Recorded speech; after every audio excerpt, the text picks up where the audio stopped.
the beliefs of a few people are being indulged, while the rights of many more people are being taken away. Whether it's the right to feel free from gun violence in a public square, or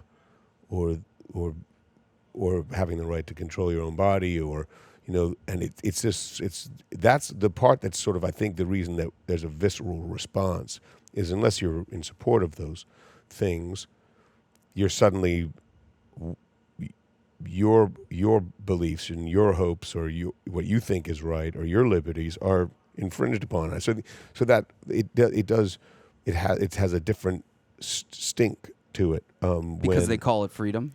Well, and when it infringes, that's the part. Exactly. It's the reduction of rights.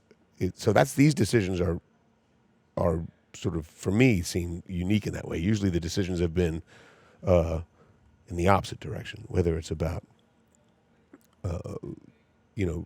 hate crime, or what about whether it's about liberty, or about civil rights, or any of a lot of these decisions that are made sort of increase who's protected.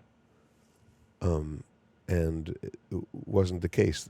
It's not the case right now. So hopefully we can get the other arms of government to take action to protect people from those things. That's protect right. people's rights. As much can be done. Please, our fingers are crossed. And I know people are sick of hearing, go out and vote, go out and vote.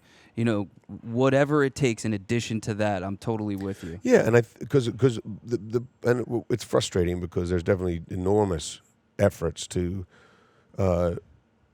make voting, especially in big cities with more pedestrian populations, but also in underserved communities, to make it more difficult to vote. So then it's even like, well, look, we voted, and we had we had the House, we have the presidency again, and it seems like our rights are.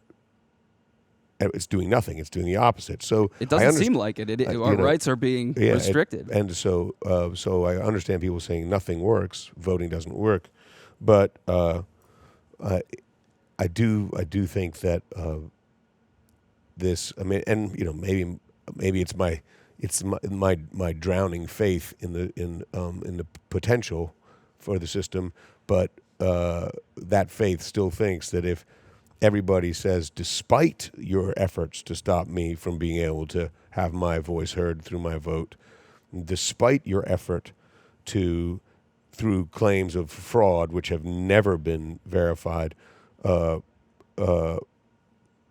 despite your efforts to make it harder for me to vote, I'm still going to vote.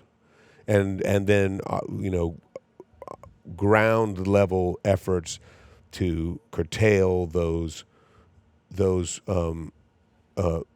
enforceable laws that are stopping people from being able to get to the polls, whether it's removing drop boxes or whatever the efforts are in different states, it's different things. Please, everybody should go and vote.